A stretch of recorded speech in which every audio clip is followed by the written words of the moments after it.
नमस्कार दोस्तों, CGPSC knowledge hub के इस यूट्यूब चैनल पर आप लोग का बहुत बहुत स्वागत है। आज हम इकोनॉमिक्स से संबंधित वीडियो लेके आए हैं जो कि छत्तीसगढ़ से संबंधित है। जितने भी पेपर होने वाले हैं, चाहे एसीएफ हो, विधानसभा हो, परियोजना क्षेत्रपाल, सहायक परियोजना क्षेत्रपाल, क्षेत्र रक्षक, सहायक ग्रेड 3 के हो, या फिर आपके जो नए पोस्ट आए हैं सुपरवाइजर को लेकर सभी, और उसके अलावा हमारा राज्य सेवा परीक्षा यानी कि सीजीपीएससी 2021, सारे चीजों में आपका इकोनॉमिक्स सर्वे बहुत ज्यादा इंपॉर्टेंट होता है। तो आज हम उसी पे वीडियो लेके आए हैं। वीडियो अंत तक जरूर देखिएगा, पूरे बारीकी से अध्ययन करेंगे। पार्ट पार्ट पे हम ये वीडियो लाएंगे ताकि आपको एक साथ बर्डन भी ना हो और आपको याद करने में भी आसानी हो। क्या है कि हम लोग के पास ये बहुत पहले से आ चुका होता है, लेकिन हमारा आंख कब खुलता है? जब वैकेंसी आती है। तो चलिए, वैकेंसी आई है तो पढ़ ही लेते हैं। आर्थिक सर्वेक्षण हमारा 2020-21, क्योंकि एक साल पीछे चलता है हमेशा, देखिएगा आप आर्थिक सर्वेक्षण, क्योंकि जो पहले प्राप्त हो चुका है सारी चीजों के बारे में वो रहता है और अनुमान वगैरह भी रहता है इसमें, पर एक साल पीछे का दिखाता है। एक साल पीछे आपको समय जो है एक साल पीछे का दिखाएगा। तो अभी वर्तमान हमारे पास जो है छत्तीसगढ़ सरकार का 2020-21 का आर्थिक सर्वेक्षण है। अगर इससे आपको डायरेक्ट क्वेश्चन दिखेगा तो देखिए, यहां से पहला क्वेश्चन ही आपका बन जाता है, कौन सा विभाग इसको जारी करता है या फिर कहां से ये जारी होता है? तो आर्थिक एवं सांख्यिकी संचालनालय है छत्तीसगढ़, इंदिरावती भवन, नवा रायपुर, अटल नगर, वहां से ये जारी होता है। तो पूरा आर्थिक सर्वेक्षण के बारे में डिस्कस करेंगे। सबसे पहले आप चैनल सब्सक्राइब कर दीजिएगा, वीडियो लाइक कर दीजिएगा, कमेंट कर दीजिएगा, पसंद आए तो बिल्कुल, और शेयर भी कर दीजिएगा। पर सब्सक्राइब जरूर करके रखना, बेल आइकन प्रेस करके रखिए ताकि जो भी वीडियो हम डालें वो तुरंत आप तक पहुंचे। बहुत सारे कम लोग ऐसे हैं जो हमारी वीडियो तो देखते पर सब्सक्राइब नहीं करते। Please subscribe us. उसके अलावा जो है आप वीडियो को अंत तक जरूर देखिएगा। चलिए शुरुआत करते हैं हम। हमारा जो विषय रहेगा, वैसे तो विषय अलग अलग है। आर्थिक स्थिति है जिसके बारे में ज्यादा आपको नहीं समझना है, ये पूरा सार रहता है। जनसंख्या, इसके बारे में भी आएगी वीडियो, धीरे धीरे करके आएगी, पर आप जो है एक आर्थिक समीक्षा बारी बारी से पढ़ते हैं तो इंपॉर्टेंट टॉपिक को पहले करेंगे। जनसंख्या, राज्य आय, मूल्यम जो है, सार्वजनिक वितरण प्रणाली, लोक वित्त, संस्थागत वित्त विनियोजन, कृषि एवं संबद्ध सेवाएं, वानिकी, खनिज उद्योग, विद्युत एवं आधारभूत संरचना, ग्रामीण विकास एवं रोजगार, नगरीय विकास, शिक्षा, चिकित्सा एवं लोक स्वास्थ्य, सामाजिक सेवाएं, ये सारी चीजों की जानकारी आर्थिक सर्वेक्षण में प्रतिवर्ष गवर्नमेंट जो है देती है। तो ये अलग से आपको मिल जाएगा। अगर ये आपको पीडीएफ चाहिए आर्थिक सर्वेक्षण का, तो आप डायरेक्ट जाकर जो सांख्यिकी विभाग की वेबसाइट है वहां से डाउनलोड कर लीजिए, या आर्थिक समीक्षा 2020-21 छत्तीसगढ़ लिख लीजिएगा, आपको डायरेक्ट वहां पे आएगा। पहले आपको चेक करना है कौन से ईयर का है, वहां पे बजट का भी मिल जाएगा, पर आप यहां से डाउनलोड कर सकते हैं। या तो आप हमारे टेलीग्राम से जुड़ जाइए, टेलीग्राम से आपको मिल जाएगा। तो आप हमारे फेसबुक में, टेलीग्राम में, कहीं पे भी जुड़ना चाहते हैं जुड़ सकते हैं। ट्विटर और इंस्टाग्राम पे, खासकर आपको टेलीग्राम में जुड़ना है। जब भी हमारे एमसीक्यू नहीं आते उस समय हम क्विज भी डालते हैं, रेगुलर नोट्स प्रोवाइड करते हैं। उसके अलावा हम रेगुलर करंट अफेयर्स भी देते हैं। साथ ही टेलीग्राम में हम बुक्स के भी कुछ लिंक्स देखते हैं आपको, जहां से आप डायरेक्ट डाउनलोड कर सकते हैं। तो टेलीग्राम का जो चैनल है, चैनल जो दिखेगा, इस चैनल को आपको करना इंपॉर्टेंट है। इसका नाम है क्लियर सीजीपीएससी 16 करके मिलेगा आपको।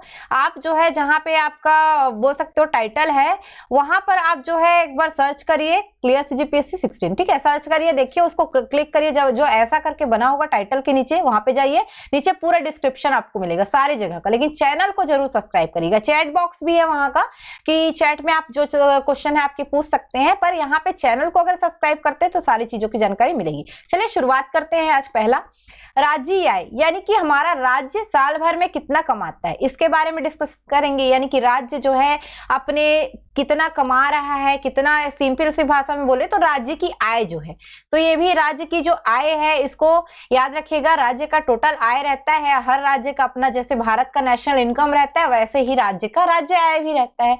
तो इसको ध्यान रखिएगा, इसके बारे में पूछ सकता है। वैसे थ्योरिकल क्वेश्चन कम ही आते हैं, पर थ्योरिकल क्वेश्चन के लिए आप क्या करिए, ये सारे जो टर्म्स होते हैं, राज्य की आय हुआ या सकल घरेलू उत्पाद हुआ, इन सभी के बारे में एक नोट करके आप बिल्कुल इसको सर्च करके लिख सकते हैं। वैसे राज्य का आय, राज्य की आय होता है, अगर इसको हम बात करें तो डायरेक्ट हम जीएसडीपी से ही जो है एक प्रकार से कंपेयर कर देते हैं कि जीएसडीपी मींस जीडीपी यानी सकल घरेलू उत्पाद, और जीएसडीपी मींस सकल राज्य घरेलू उत्पाद।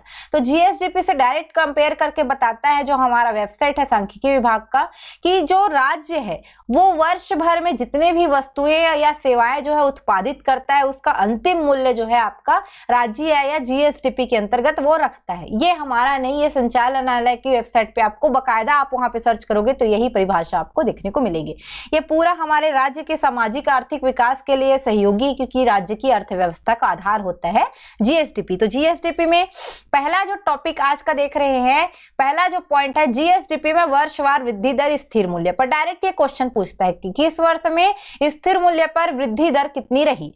तो 2020-21 जो मोस्ट इंपॉर्टेंट है, ये -1.77 है। माइनस एकदम बारीकी से लिखा हुआ है, दिखेगा नहीं तो देख लीजिएगा, -1.77%। ये हमारा पीडीएफ है जो हम इस पर काम कर रहे हैं उसका है। तो ये लास्ट में जब सारे पीडीएफ पे पूरा सब टॉपिक हो जाएगा तो हम इसको आप लोगों को प्रोवाइड कर देंगे टेलीग्राम पे, बिल्कुल आप जुड़ सकते हैं।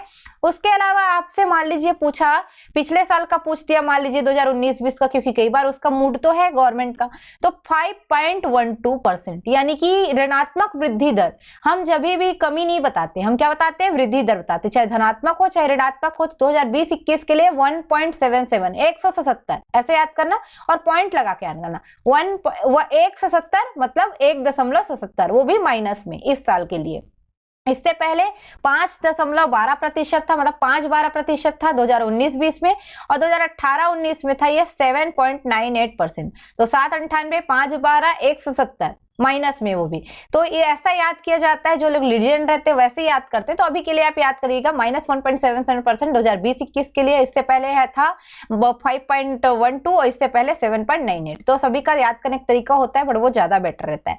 उसके अलावा दूसरा सर्वाधिक वृद्धि दर कभी पूछते हैं तो याद रखिएगा आपका 16-17 में था 12.13%। तो 12-13, ठीक है, कैसे याद रखोगे, 16-17 में 12-13 वृद्धि दर क्या थी, 16-17 में 12-13 मतलब 12.13%। उसके अलावा न्यूनतम वृद्धि तो 20-21 में ही देखने को मिलेगी, जो है माइनस में -1.77%। साथ ही याद रखिएगा कितनी बार धनात्मक रही है, कितनी बार ऋणात्मक रही है, कौन कौन से वर्ष ऋणात्मक है, कौन कौन से वर्ष धनात्मक है। क्वेश्चन आजकल कोई भी अववा पूछता है।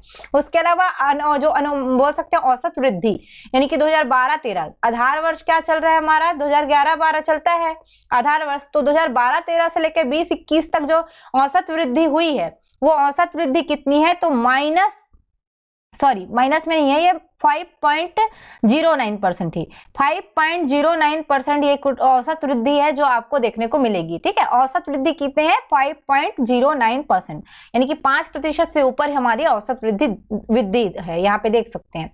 सेकेंड पॉइंट पे आते हैं, आर्थिक विकास दर। ठीक है, आर्थिक विकास दर केवल विकास का ही है, जिसमें आपको ऐसा लगेगा कि केवल जो जीडीपी है उसी में वृद्धि हो रही है। तो लेकिन आर्थिक जो विकास दर है वो आपके विकास का, अर्थव्यवस्था के विकास का द्योतक है। तो इसका भी अनुमान स्थिर मूल्य पे देख लीजिए। जैसे तुलनात्मक रूप से देख लेते हैं भारत का और छत्तीसगढ़ का कैसा है। सकल राज्य घरेलू उत्पाद में वृद्धि, ठीक है, सकल राज्य घरेलू उत्पाद में जो वृद्धि है उसके हिसाब से देख लेते हैं। तो भारत के हिसाब से -77% है, जबकि छत्तीसगढ़ में ये वृद्धि जो दर है वो देखने को मिली है -1.77%। ये आपको देखने को मिलेगा, ये राज्य के हिसाब से है। जीडीपी एक तरह का ऐसे बोल सकते हो, और जीएसडीपी है -1.77%। उसके अलावा ये दोनों माइनस में था इस साल, क्योंकि कोरोना के कारण जो है आपको प्रॉब्लम हुई थी। चलिए, कृषि एवं संबद्ध क्षेत्र है तो 3.4% मिलेगा आपको, ये भारत की दृष्टि से 4.61% मिलेगा छत्तीसगढ़ की दृष्टि से। उद्योग क्षेत्र में -9.6, क्योंकि यहाँ पे जो है उद्योग बंद हो चुके थे कोरोना काल में। और आपको छत्तीसगढ़ में दिखेगा -5.28%, एकदम बारीकी से देखना पड़ेगा आपको, माइनस में है ये डेटा जो है। आप और अच्छे से देखने के लिए हमारे टेलीग्राम पे ज्वाइन कर लीजिए, वहां पे हम लोग भेज देंगे, तो ये आपको मिलेगा। तो कैसे याद करोगे आप, तुलनात्मक वृद्धि आर्थिक विकास दर को याद करना है 2020-21 के अनुसार स्थिर मूल्य पे, तो छत्तीसगढ़ को पकड़ो और भारत को अलग अलग पकड़ो इसको। तो जैसे आप पकड़ते हो, मान लीजिए भारत, तो -773496 ऐसे याद करना है, 773496। उसमें भी पहला और जो मतलब उसके बाद उद्योग है, और आपका जो सकल घरेलू जो उत्पाद है उसमें माइनस में रहेगा। फिर एक सेवा क्षेत्र, उसको कैसे भूल सकते हो, वो भी माइनस में चला गया, -8.8% रहा। ठीक है, उसके अलावा छत्तीसगढ़ की जैसे बात करोगे तो आपको यहाँ पे मिलने वाला है -1.77%। उसके अलावा सेवा क्षेत्र में अगर देखोगे आप तो छत्तीसगढ़ का 0.75% है, ये इस बार का अनुमान है। तो भारत के हिसाब से 77349688 ऐसे याद करना है आपको। उसमें भी आपका उद्योग और सेवा क्षेत्र माइनस में गया था और यहाँ की जो सकल घरेलू उत्पाद थी वो भी माइनस में गई थी। सेम छत्तीसगढ़ का याद करना है तो माइनस का शुरुआत रहेगा, जो जीएसडीपी है -1.77%, फिर 461 -528 और उसके अलावा वह 0.75। आप ऐसे डेटा को याद करने का कोशिश करिएगा। बाकी प्रति व्यक्ति है ये क्वेश्चन पूछ सकता है। प्रचलित मूल्य पे 1,26,968 रुपए है। उसके अलावा जो है ये भारत का था।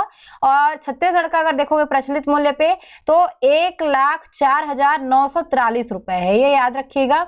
अगर इसमें प्रतिशत कमी वृद्धि देखी गई है तो देखिए -5.41% कमी दिख रही है भारत की तुलना में। छत्तीसगढ़ में भी दिख रहा है -0.14%, ये भी आपको देखने को मिल रहा है। ये वाला जो है ये दोनों को ध्यान रखिएगा, माइनस में है दोनों, तो ये आपको माइनस में ही दिखेगा। प्रति व्यक्ति आय भी घटी है। प्रति व्यक्ति क्या आय क्या होती है, जो राज्य की टोटल जो इनकम होती है उस पर अगर आप राज्य की जनसंख्या को आप डिवाइड करते हो तो प्रति व्यक्ति आय प्राप्त हो जाती है। प्रति व्यक्ति आय मतलब राज्य की जनसंख्या जितनी है उन्होंने प्रति व्यक्ति ने कितनी कितनी कमाई है, तो एवरेज निकालने के लिए उसको जो है टोटल जो इनकम है उसके साथ आप जो है जनसंख्या को विभाजित करते हो। चलो आगे आते हैं, थोड़ा फास्ट करते हैं। जैसे जीएसडीपी, ये जीएसडीपी है। जीएसडीपी में अग्रिम अनुमान 2020-21 का आया है, इसको देख लीजिए। सकल घरेलू राज्य उत्पाद स्थिर मूल्य पे कितना रहेगा, प्रचलित मूल्य पे कितना रहेगा। तो इसका आकार है जो है 2,45,451 राशि जो करोड़ रुपए में है, याद रखिएगा। और प्रचलित मूल्य पे 3,50,269 करोड़ रुपए में रहेगी ये राशि। तो 2,45,451 आकार में, ठीक है। 3,50,259 ये प्रचलित मूल्य पे। स्थिर मूल्य मतलब आधार वर्ष के आधार पे, प्रचलित मूल्य मतलब क्या होगा आपका जो करंट ईयर चल रहा है उसके आधार पे। तो आकार में 2,45,451 स्थिर, 3,50,269 प्रचलित मूल्य पे। वृद्धि का देखेंगे तो -1.77% और अगर आप प्रचलित मूल्य पे देखेंगे तो 1.54% ये आपको दिखेगी। ये जीडीपी का है, जीएसडीपी का जो अग्रिम अनुमान है वो है। तो इसका आकार भी याद कर लीजिएगा, प्रचलित मूल्य और स्थिर मूल्य पे कितना है और वृद्धि भी ध्यान रखिएगा। जीएसडीपी में क्षेत्रवार योगदान जो क्वेश्चन पूछ सकता है, जो यहाँ से आता है अलग अलग क्षेत्र, जैसे कृषि एवं संबद्ध क्षेत्र प्राथमिक क्षेत्र में आता है, जो जमीन से जुड़ी हुई चीजें हैं, पशुपालन, मत्स्यिकी वगैरह सभी आ जाते हैं इसमें। तो स्थिर मूल्य पे 1764, प्रचलित मूल्य पे 2269 है। सर्वाधिक वृद्धि अगर देखोगे तो फसलों में दिखेगी, दोनों जगह पे ज्यादा मिला है। उद्योग क्षेत्र में 46-43%, स्थिर मूल्य पे 39-62% प्रचलित मूल्य पे। सर्वाधिक वृद्धि अगर देखोगे तो स्थिर मूल्य पे विनिर्माण क्षेत्र में वृद्धि हो रही है और उसके अलावा निर्माण क्षेत्र में प्रचलित मूल्य पे। सेवा में स्थावर संपदा में ही वृद्धि हुई है, संपत्ति ज्यादा बनी है। तो इसमें याद रखना 35-94% स्थिर मूल्य पर और 37.69% रहेगा प्रचलित मूल्य पे। यानी कि क्षेत्रवार कौन सा सेक्टर कितना जीएसडीपी में योगदान करता है इसका अनुमान। तो स्थिर मूल्य पे तीनों को पहले लिखिएगा, 1, 2, 3 ऐसे तीनों सेक्टर को बना दीजिएगा चुपचाप। 1764, 4643, 3594 आप ऐसा डायरेक्ट याद कर सकते हो। उसके स्थिर मूल्य प्रचलित मूल्य में 2269, 3962, 3769 आप ऐसा भी याद कर सकते हो। या तो आप स्थिर एक जगह लिख दो, यहाँ स्थिर लिखो, या फिर एक जगह पे क्या लिखो, प्रचलित लिखो और डायरेक्ट याद करने का ट्राई करो, ठीक है। प्रचलित में प्रचलित लिखा गया है, यहाँ पे मैं हटा देती हूँ इसको। ये वाला क्षेत्र लिखिए इधर 1, 2, 3, यहाँ पे 1, यहाँ पे 2, यहाँ पे 3। उसके अलावा आपका क्या है, ये स्थिर मूल्य प्रचलित मूल्य। तो 1764, 2269 है ना, 4643 और 3962 ऐसा ले सकते हो आप। 3594, 3769 आप इस प्रकार से भी ले सकते हो। तो इसको अभी डेटा आप नोट कर लीजिए। उसके अलावा हम थोड़ा सा देखते हैं जीएसडीपी में सर्वाधिक योगदान कौन कौन से क्षेत्र देते हैं। तो इसका केवल ना आप याद करिएगा, इसका वैसे तो आपको याद करने बस को जरूरत है कि फसलें हैं, जैसे है स्थिर में, है ना, प्रचलित में भी फसलें, उद्योग में विनिर्माण है स्थिर में, तो निर्माण क्या है प्रचलित में, सेवा क्षेत्र में स्थावर संपदा ही है। पर क्या है कभी कभी परसेंट पूछ लेता है, तो इसका भी देख लीजिएगा, आपको पीडीएफ में मिल जाएगा। चलिए आते हैं जीएसडीपी में जो है क्षेत्रवार वृद्धि दर का जो प्रतिशत है, जीएसडीपी में जो क्षेत्रवार कितना वृद्धि प्रतिशत है वो देख लीजिए अलग अलग क्षेत्र में। तो ये वृद्धि दर के हिसाब से स्थिर मूल्य और प्रचलित मूल्य पे निकलेगा। जैसे पहला सेक्टर कृषि एवं संबद्ध क्षेत्र 4.61% रहेगा, प्रचलित मूल्य पे 10.40%। उद्योग क्षेत्र में -5.28% रहेगा, जबकि प्रचलित में ये भी माइनस में है, -3.34% रहा। सेवा क्षेत्र है तो 0.75% रहा, किसमें स्थिर मूल्य पे, तो 3.34% प्रचलित मूल्य पे रहा। सकल घरेलू जो उत्पाद है, राज्य घरेलू उत्पाद, उसमें मूल्यवर्धन देखेंगे तो -1.52 स्थिर मूल्य पे दिखेगा, प्रचलित पे इसका नहीं है डेटा। उसके अलावा आपका बाजार मूल्य पे देखोगे तो -1.77%, जो हमेशा अभी पढ़ रहे हैं हम। प्रचलित मूल्य पे देखोगे तो 1.54% ये बाजार मूल्य के आधार पे रहेगा, ये याद रखना है। मतलब क्षेत्रवार कितना कितना वृद्धि प्रतिशत हुआ है, मतलब जो पुराना अनुमान रहता है उससे कितना ज्यादा बढ़ा है, उसी को हम क्या बोलते हैं, वृद्धि दर का प्रतिशत। तो अलग अलग क्षेत्र है, फर्स्ट, सेकंड, थर्ड, इसमें देखना है पहले, फिर मूल्यवर्धन कितना हुआ है, फिर बाजार मूल्य पे कितना जो है आपका जीएसडीपी है। ये दोनों डाटा जो है याद करने के लिए है। तो स्थिर मूल्य पे 4.61 है ना, प्रचलित ऐसा लिख लीजिएगा 4.61 10.40, -5.28 -3.34, ठीक है, 0.75 3.34। तो आप ऐसे याद करोगे तो भी जल्दी याद हो जाएगा। मूल्यवर्धन तो -1.52, और अगर सकल घरेलू उत्पाद देखोगे राज्य सकल घरेलू उत्पाद जो बोलते हैं जीएसडीपी, सकल राज्य घरेलू उत्पाद पूरा रहता है जीएसडीपी शॉर्ट में, तो बाजार मूल्य में -1.77% और प्रचलित पे उसका रहेगा 1.54%, माइनस में नहीं है वो, 1.54% है, तो ये आपको मिलेगा। उसके अलावा आपका ये देख सकते हो आप क्षेत्रवार वृद्धि दर का जो प्रतिशत है, वर्षवार जो है वृद्धि दर कितना बढ़ता गया है, कैसे कैसी वृद्धि हुई है, इसमें आप टेंशन मत लेना। 2015-16 से 2020-21 तक डालिए, किस साल सर्वाधिक था, किस साल न्यूनतम था, कब कब ऋणात्मक था, सेम इसमें वृद्धि दर का प्रतिशत प्रचलित मूल्य पे भी सेम वैसे ही निकालना। आप 15-16 से लिए हो या 16-17 जहां से भी लेना ले सकते हो आप। अगर आपको जो है डायरेक्ट निकालना है तो कितने बार ऋणात्मक रहा, कितने बार धनात्मक रहा, सर्वाधिक कब था, न्यूनतम कब था, उसके अलावा 2020-21 का क्या है, ये दोनों मूल्य पे आप देख लेना। जैसे स्थिर मूल्य पे तीनों क्षेत्र को लिखिए, 15-16 से चालू कर रहे हैं हम 20-21 तक, तो यहाँ पे याद रखिएगा, देखिए कृषि क्षेत्र में एक बार दो बार क्या रहा, माइनस रहा, ठीक है, 2 बार क्या रहा, माइनस रहा, 15-16 से 20-21 तक की स्थिति में। उसके बाद जो है सर्वाधिक कब थी, तो 16-17 में थी, उसके अलावा न्यूनतम कब था, तो 17-18 में था। ये मैंने अलग कलर लिया है, सर्वाधिक को बोल्ड किया हुआ देखिए, और न्यूनतम को देख लीजिए आप 17-18 में है, ठीक है। उसके अलावा उद्योग क्षेत्र कितने बार ऋणात्मक में गया, एक ही बार गया है, वो भी सबसे कम था, कब, तो 2020-21 में। एक बार माइनस में गया है। सर्वाधिक कब था, तो 18-19 में था। ऐसा आपको क्वेश्चन डायरेक्ट पूछ सकता है। सेवा क्षेत्र में सर्वाधिक कब था, तो 8.32% जो है वृद्धि का प्रतिशत था, और न्यूनतम कब था, 0.75% जो वृद्धि का प्रतिशत है सेवा क्षेत्र में 2020-21 में रहा। तो इसमें तो नेगेटिव एक बार भी नहीं हुई है, तो 0 बार नेगेटिव, उद्योग क्षेत्र में 1 बार नेगेटिव, तो कृषि क्षेत्र में 2 बार नेगेटिव। कब से कब तक, 15-16 से लेकर 20-21 तक। और इसी को अगर आपको आपस में जो है औसत निकालना है, तो इसको सबको आपस में जोड़ के, अभी 6 वर्ष को दिया है तो 6 से डिवाइड कर दीजिएगा, आ जाएगा। सेम प्रचलित मूल्य पे ध्यान रखना है आपको, एक बार माइनस में गया है, उद्योग क्षेत्र भी 1 बार माइनस में जा रहा है, उसके अलावा सेवा क्षेत्र अभी भी 0 बार माइनस में है, इसमें 0 ही है, माइनस में जा गया हुआ है, याद रखिएगा। उसके अलावा आपको मिलेगा कि इसमें क्या पूछ सकता है, सर्वाधिक किस साल था, तो याद रखिएगा 16-17 में जो है कृषि क्षेत्र में सर्वाधिक वृद्धि हुई थी, 17-18 में सबसे न्यूनतम था। जबकि उद्योग की बात करेंगे तो 17-18 में सर्वाधिक था, न्यूनतम आपका कब था, तो 20-21 में न्यूनतम था, ठीक है। सेवा क्षेत्र में देखोगे तो सर्वाधिक कब था, 18-19 में था इसमें, और न्यूनतम था 3.34% के साथ 20-21 में। तो कभी कभी आपसे क्या पूछता है, स्थिर मूल्य पर सर्वाधिक जो हमको वृद्धि है कब देखने को मिली, न्यूनतम वृद्धि कब देखने को मिली, कितनी बार ऋणात्मक रही, कितनी बार धनात्मक रही, यही क्वेश्चन पूछेगा, चाहे प्रचलित मूल्य पे हो चाहे स्थिर मूल्य पे। क्या है ये, जीएसडीपी में क्षेत्रवार, यानी कि अलग अलग क्षेत्र वाइज वर्ष के आधार पर वृद्धि का दर प्रतिशत, ये दोनों पे पूछ रहा है, दोनों मूल्य पे। चलिए इससे हट के आते हैं प्रति व्यक्ति आय, जो इंपॉर्टेंट है हमारे लिए क्वेश्चन में। प्रति व्यक्ति आय मतलब जितना भी राज्य आय है, राजकीय आय है, स्टेट का जो इनकम है, उसमें आप पॉपुलेशन को स्टेट की जो है डिवाइड करोगे तो प्रति व्यक्ति आय जो राज्य का है वो मिल जाएगा। तो स्थिर मूल्य पे और प्रचलित मूल्य दोनों पे निकालते हैं। जैसे स्थिर मूल्य पे है 82,419 रुपए, ठीक है, अनुमानित है ये 82,419 रुपए। आर्थिक समीक्षा के आधार पे पूछेगा तो आर्थिक समीक्षा में लगाना। अगर आपका बजट पूछता है तो उसका अलग बनता है। आर्थिक समीक्षा के आधार पे स्थिर मूल्य पे 82,419 रुपए। प्रचलित मूल्य दो तरीके से रहेगा, एक निवल राज्य घरेलू उत्पाद, एक सकल राज्य घरेलू उत्पाद। निवल वाला एकदम शुद्ध है, समझ लीजिए। तो यहाँ पे सकल राज्य घरेलू उत्पाद में जैसे देखो 1,17,615 रुपए बता रहा है, जबकि निवल एकदम शुद्ध वाला जो है पूरा सब चीजें जो है उसको घटा वटा के उसके बाद बनता है 1,04,943 रुपए। सब्सिडी वगैरह